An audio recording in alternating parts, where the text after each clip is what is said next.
Do you ever feel like you don't understand your friends or your friends don't understand you? Well, sometimes it might be because you don't have the right perspective.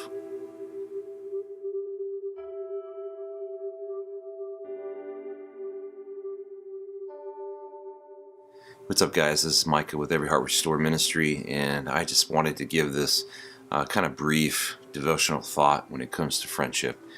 You know, friendship is one of those things that it's kind of hard at times to make friends, keep friends, be a friend, understand your friends, and we could say safely the same goes for other people and yourself. Well, I was thinking about that perspective that we hold with our friends and friendship and people that we're connected to, no matter how close or how distant we are. It seems that a lot of it has to do with the matter of perspective that we have with one another.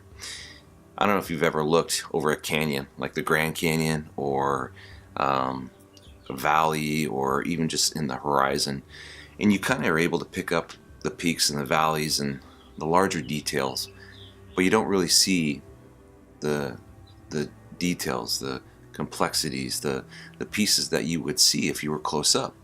I think sometimes friendship is like this. We can see our friends from a distance relationally, but not really know them or not really be in that place of being able to see, appreciate, work through the complexities and the details of life with one another. And I was thinking about that when I was reading out of Ecclesiastes this morning. Ecclesiastes 4 says this out of 9 and 10. It's better to have a partner than to go it alone, that's for sure. Share the work, share the wealth.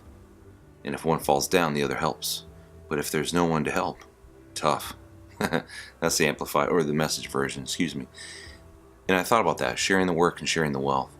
Sometimes I think being able to share the wealth of a relationship is being willing to share the work. Sharing the work in the sense of, are we willing to have a perspective of knowing one another, especially when we don't understand each other, especially when we come from different places or backgrounds, or even if we're conflict. For me, confrontation, I don't believe in the con of conflict. The con of conflict is that you think if there's a conflict between you and another person that it's over, it's broken, or that it's not a healthy place. Well, we all are different. We all have different ideas, views, histories, baggage, whatever it is, and hopes. The reality of conflict is we're called to labor together, to be able to share that kind of work together so that we can also experience the wealth of a relationship. So I want to encourage you that if you feel like you need to pull away from a friendship, there might be healthy reasons to do that. But there also might be just a need for a new perspective.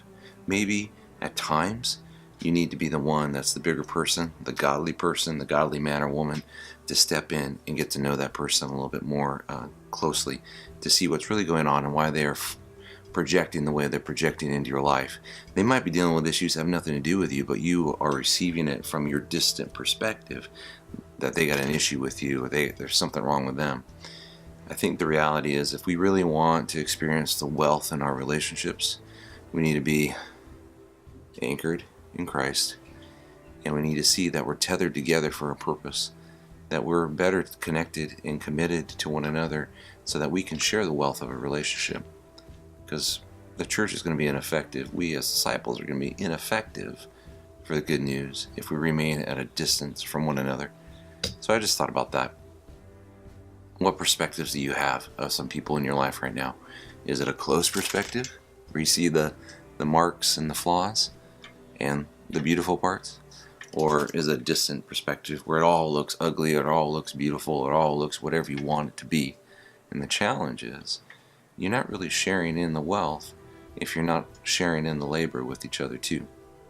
So I think we should be committed and called to one another to stick it out, to be invested, to continue to see that part of God's hope in restoration is to see that we know how to find relationships that are life-giving and are perpetuating one another to more Christ-likeness, instead of, I don't know, just a pretty picture that's just a facade. I'd rather get in the muck with people and get to know them and have them know me. And it's intimate, it's hard, it can be scary, but the truth is, I think that's in a place of community that we're really able to realize the wealth of a relationship and friendship. God bless you. I hope you like this video, and I pray that you continue to check out Every Heart Restored Ministry, all the other things we talk about, Jessica and I, and let us know.